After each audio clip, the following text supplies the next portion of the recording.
All right, Leo, it is time for your September reading. We're starting out with the moon. We'll be using the Phantasmagoria Vampyre Tarot. And I've already pulled the moon. We've got the 10 of Scepters. I have been doing a lot more research and studying on symbolism, so I'll be bringing that out more in this reading. If you like that, let me know in the comments. If you have questions or would like me to focus more specifically in a certain area. We've got the Chariot. Please let me know. I'll also be pointing out where other signs come up in your reading, and you're welcome to go watch those videos. The relating videos. Also check out your sun, moon, and rising, as those tend to be the most relevant. We have Justice, the Prince of Scepters, Daughter of Knives,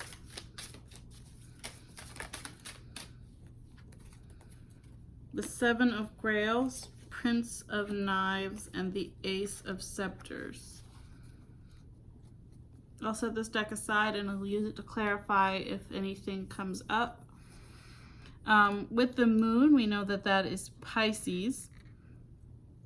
This is also relating to shadow side and getting like reap what you sow. And you can see that she's holding like a bloody sickle in her hand. So this is what the moon card, this is what the moon card looks like in this deck. And Leo, I feel like you came up in Pisces and Cancer reading. And I say that because the Chariot, which is Cancer, also comes up in this reading. Then we also have Sagittarius, and it's bringing it in a symbol. What is that? It looks like Saturn. Yeah. So check if your Saturn, if Sagittarius is in Saturn for you, I would look at this. I would also just generally find out what your Saturn, what sign is in Saturn for you. And this could also potentially be a Sagittarius energy showing up in your read. You can see, I don't know if you can see it there. On the back of her shirt right there is the Sagittarius symbol. I don't know if you can see that. And then she's also up here on a mask. There is the Saturn symbol.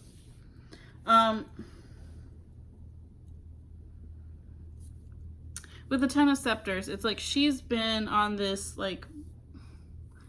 this journey, I want to say. It's like closing a cycle, and she's been through so much, but she's still fighting. She's still ready to go, and she's like, she's getting it. Like, you can't beat her, but at the same time, that's coming up next to, she's got her back turned on, you reap what you sow. So I don't feel like this is so much something, I feel like this is going into like some generational stuff. Leo, I don't think this is your burden to bear, but then like third and fourth generation is what comes to mind. And with that, yes, it is Pisces and the moon, but you reap what you sow is coming out really strong here. We also have the Cancer energy with the Panther and as the Chariot, and the Chariot being movement. So it is closing a cycle, and this cycle being generational. We also have the Ace of Grails, which is the Ace of Cups. So it's the beginning of a new emotional journey. So I want to say this is something that like emotional, like a family trauma that's been passed down, and you're like really working through that, and you're closing that pattern. Like, this cycle can end with you, and it looks like that's what you're doing. Then we have Justice showing up here, which is Libra.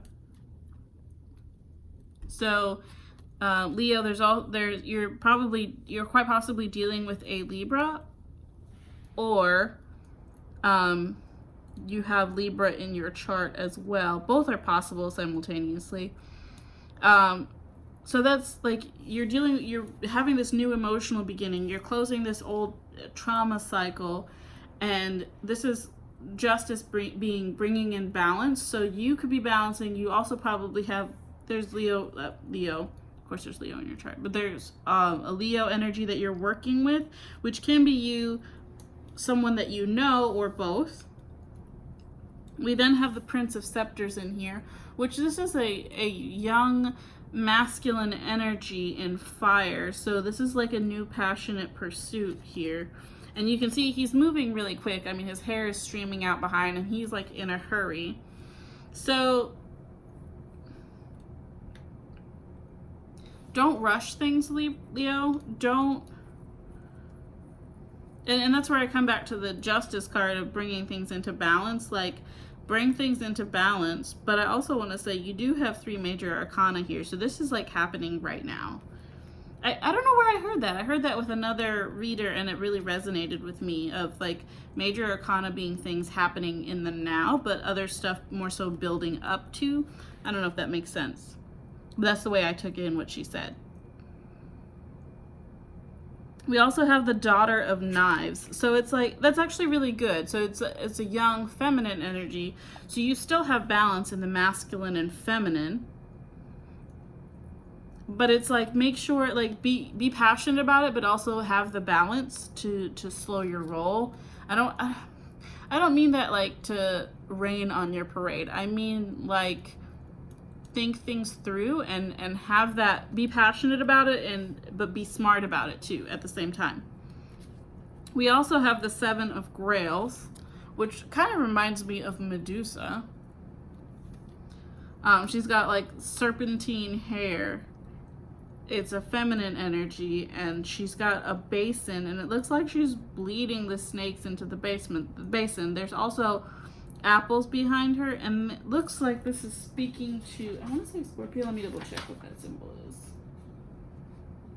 Yeah, Scorpio. So we've got Scorpio showing up in your read as well. So this could be something like just some kind of deception. But the 7 of Grails is looking towards the Prince of Knives, and the Prince of Knives is looking towards the 7 of Grails. So, like, this is happening. This is kind of happening together. So this situation may not be what you think it is. Like, you're working through this. But there's still something that you don't know about the situation. And based off of that, that's where I feel the deception is here. It's something that you don't know about the situation, about the trauma, about the thing that it is that you're working through. This is generational, so it's not surprising that there would be something about it that you don't know. But that information would change the way that you look at this, and it would kind of, like, this is mental anguish here. Like, it would change the way that you perceive the situation. And with that change, you get a new start and something that you can be excited and passionate about. I'm going to clarify because I want to know what is it about this situation that we're not seeing. We're going to clarify the Prince of Knives. Whoa. This is a lot. I just had 5 cards come up. I'm going to read it. All right, so we got the Death card, the 7 of Knives, the Prince of Skulls, the 6 of Skulls, and the 10 of Knives. So the Death card here. And Death, hold on. That is Scorpio. So this, well, I'm glad I read this because I feel like the 7 of Grails and the Prince of Knives are definitely tied, and this is a Scorpio energy, so definitely check out Scorpio's video.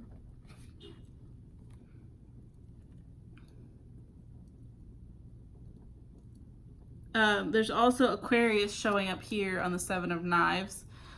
It's on the blade of her dagger, if you can see that. I don't know if you can see that. It's kind of looking blurry. And there's a moon. So this is like shadow side. There's a key. So it's like there's blood on the floor behind her, and there's also a key there.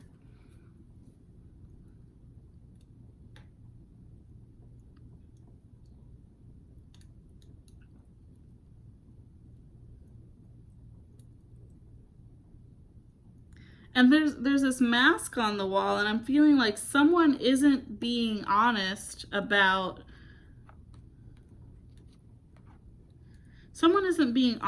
this situation, and it's not. She's looking at Scorpio, so I feel like there's like the Scorpio energy. Something happened to the Scorpio energy. Someone did something to them. And it seemed like a logical choice.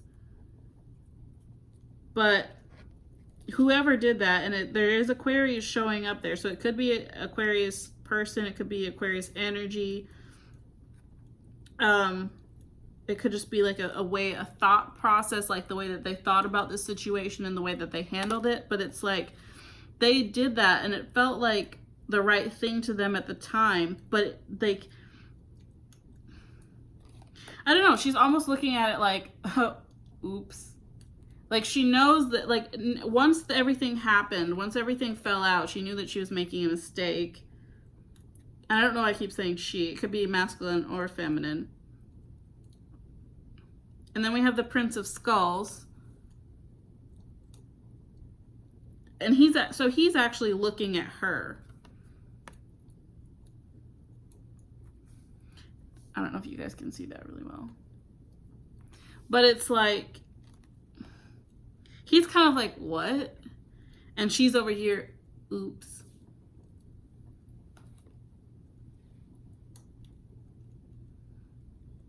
And now we have Taurus showing up.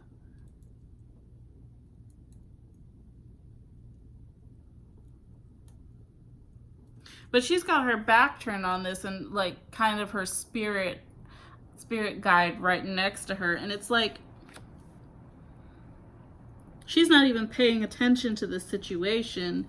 And then with the Ten of Knives, it's like there's someone's like in a lot of pain. I feel like this is the action that was done. This is the person. So like it emotionally destroyed them. And this is, even though this is in a mental space, there's a little bit of Aries showing up here. And Gemini, and there's a moth. So that can be like hidden things, what happens in the dark, like growth and development. I feel like whatever was done to this person, there were a lot of other people around who saw what happened, and people recognized where they were wrong in the situation, but they didn't say anything.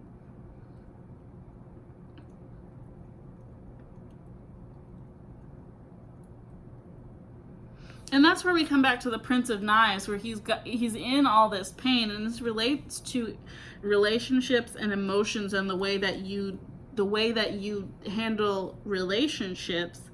That's what all this situation is speaking to. And this may not be something that you personally went through, but it's something within your family. It could be mother, grandmother, great-grandmother even, where they went through this situation, and now you have feelings that relate to it, because there are times when people did not speak up for you. And when that happens, when someone doesn't speak up to you, you feel it so strongly, and you may not know why. And the reason is because it does relate to a generational trauma.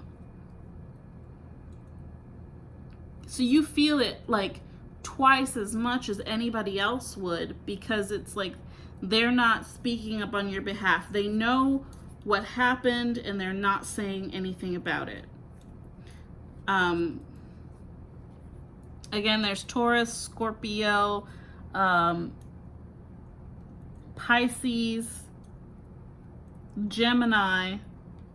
There's a lot of other signs, and that's definitely adding to me saying this is a family situation. Libra's on the board. So this is not this is something that people know about but don't talk about.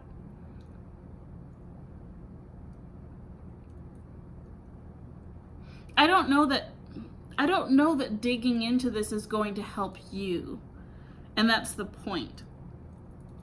But I think realizing that this isn't your burden to bear, you reap what you sow, that you've already turned your back on that, because this is not your burden to bear. And I think when you recognize that you have other people's energy tied to you, and once you cleanse that and disconnect from that, and I would actually recommend like some cord cutting here, because this isn't your burden to bear. And once you know that, you don't have to keep going on with this process, living through this and dealing with other people's emotional baggage that's been passed down to you. Especially without the context, it's so much harder for you to try to work it out in that way versus cutting the cords that are tying this burden to you. So Leo, I hope this was helpful. It is not your burden to bear. And I would definitely cleanse, sage, do some cord cutting, and work this out through September. Because once you do that, you do have this new beginning, a new passion for life, a new lust for life. Like, it gives you a whole new lease on relationships once you're able to disconnect from this pattern. Because there is a pattern here, and it's not yours. And I know it may seem like it is, and you may not see how this connects to family, but I will tell you this: with generational trauma, each person in the family gets different bits of it, if that makes sense. And even if people have overlapping bits, they don't process them the same way. So your family is dealing with this in their own way, and they are dealing with different aspects of it. But the part that you're dealing with is the part that is hardest for you. They may be dealing with a part of this as well, but that piece of it may not be difficult for them in the same way that it is difficult for you. And the piece that they're dealing with, that you're not dealing with as strongly, is more difficult for them than it would be for you, if that makes sense. So you each have your own part of this to work through, and everybody carries these aspects. But this one is icky. And I would also get like some protective stuff, maybe black salt, black obsidian, black tourmaline, things of that nature. And some clear quartz to boost it. Again, Leo, this is not your burden to bear. But you're going to come out so much stronger for acknowledging this and working through the process. I hope that you have an amazing month of September. I hope this was helpful. Please let me know if you have any questions, comments, all that kind of stuff. But don't forget to like, share, comment, subscribe. I appreciate you all, and have a great month. Thank you.